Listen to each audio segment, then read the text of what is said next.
Hello and welcome to this week's edition of the John Bierchen Show. I'm play-by-play voice Kendall Grayson, joined as always by Head Coach John Bierchen. Coach, let's go back to a couple of weeks ago, the last time Alabama was on the ice.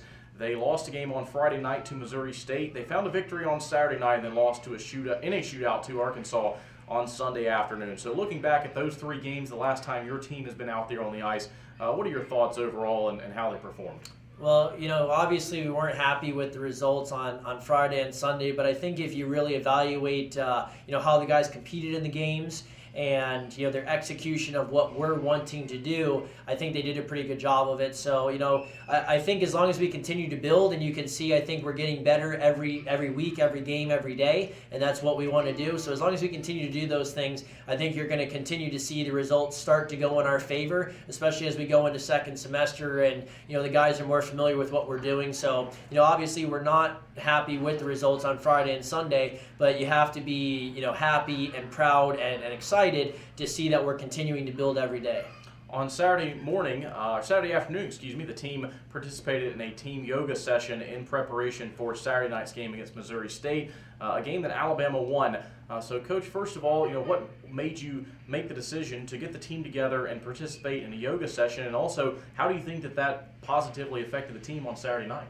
Well, we always try to be, like we always say, a professional organization, and we have kind of, since we're ECHA, we are able to play so many more games, than the NCAA, D1 and D3 conferences or leagues. So, we have to kind of prepare a little bit differently. So we do a really good job of reaching out and getting advice from, people who've been successful in their professions. So, we reached out to Josh Lifrak, Director of Mental Conditioning for the Chicago Cubs, and, kind of asked what the Cubs did before Game 7 of the World Series and throughout their playoff run to, prepare, because they had such a long season. So, he had mentioned about doing yoga and stuff, and we kind of did the same, we kind of had some of the same ideas, so we kind of bounced it off each other, and that's how the yoga idea came about. And I think it really worked well. You can see, we did it before Saturday morning's game, so it really helped propel us for the Saturday victory, and then it also helped us mentally and physically be ready for Sunday, and it got us all the way into a shootout. So clearly it worked when we had 3 games in 3 days, and that was Arkansas's only game of the weekend. So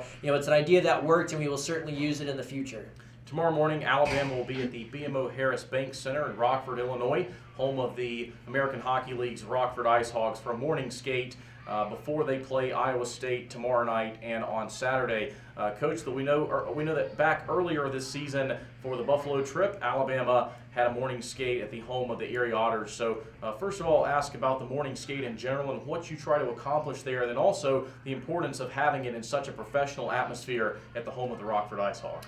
We did talk about morning skates a couple weeks ago, and sometimes they're a benefit and sometimes they aren't. Because our trips are so far away, we have to utilize morning skates because like our trip to Iowa State this weekend, it is a 13-hour trip. So we do want to get the guys at least on the ice for 20-30 minutes, get them moving, get them ready for the game that night. So usually we do that on Friday nights on these long trips, and it just is another added benefit that the Erie Otters were kind enough to host us, and then the Rockford Ice Hogs, who we talk about all the time, the great things and the great mentorship that Ted Dent and Mark Bernard provide us. So we really thank them for allowing us to come and do that tomorrow. It's going to be it's huge in building our culture because we try to replicate everything that they do. So we can't say enough kind words about everything that Ted Dent has done for us and continues to do for us, and it's really been a big benefit to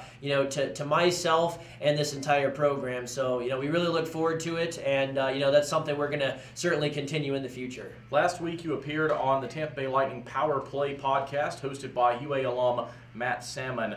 So if you can, just talk about that experience going on that podcast, and then also for anyone out there watching or listening to tonight's show, for anyone who wants to get in touch with you and have you on their program, how can they do that? Well, to answer that question, basically you can always reach out to me at jbierchen@alabamahockeyclub.com. My email is on the hockey team website. But you got to thank Matt Salmon. He is a UA alum, and it's always good to kind of hook up with alums everywhere. But we really appreciate him, allowing me to come on the show and talk about my connections to the Tampa Bay Lightning and the university, and how that's kind of, intertwined the destiny here. So, I did grow up in Tampa, so the Tampa Bay Lightning were the first hockey game I went and saw. So the Lightning organization is a big part of, my life and my influence here. And, Vic Marconi, who's an NHL off-ice official that works the Tampa Bay Lightning games, who is my goalie coach and mentor, and then Nigel Curran, the video coach of the Tampa Bay Lightning, have, had a big impact and have known me since a young age. So, they deserve a lot of credit, too, for the things that we do here. But it was really good to kind of get on the show and talk with Matt about, everything that's going on here at Alabama and how the Tampa Bay Lightning organization has influenced that. Well, Coach, last week some of the staff and players for Alabama hockey got to go to Columbus, Georgia, and see the Columbus Cottonmouths up close and personal. So knowing that that's an organization that you came from as an assistant coach coming to Alabama now as a head coach, what do you think you were able to accomplish by getting some players and staff an up-close look at life in professional hockey? Well, obviously, everything we do here, we try to replicate, Rockford and Columbus and SPHL hockey and American League hockey. So, excuse me, it was a really good opportunity to kind of, get some of the staff and the players over there to kind of experience what it's like. Jerome Bichard was gracious enough to kind of host us and talk to everybody and tour around the locker room and the facility and say, like, hey, this is kind of how it's done in the SPHL. This is how you need to, what you need to do to get there. So, again, I wouldn't be where I'm at without Jerome, and this program wouldn't be where it's at without Jerome and the influence that he's had on me and, now some of the staff and players. So we really appreciate that. And, we look forward to getting to go and do that again because, it's really a benefit in building our culture and building our program. And, hopefully, Eric Evenson is now in the SPHL as the Make and Mayhem broadcaster. So hopefully, whether it's yourself, Kendall, or players or other staff, hopefully you see more people starting to get up into the SPHL, the ECHL, the American Hockey League, because, that's what this program is all about is, moving people up, whether it's staff or players. Alabama plays the final 2 games of the first semester this weekend in Ames, Iowa, when they take on the defending national runner-up, the Iowa State Cyclones, and a current top 10 program at ACHA Division I. So, Coach, the final question in tonight's show, going into those 2 games this weekend, knowing that Alabama's had a bit of a layoff, what does the team need to do to get a win on Friday and Saturday?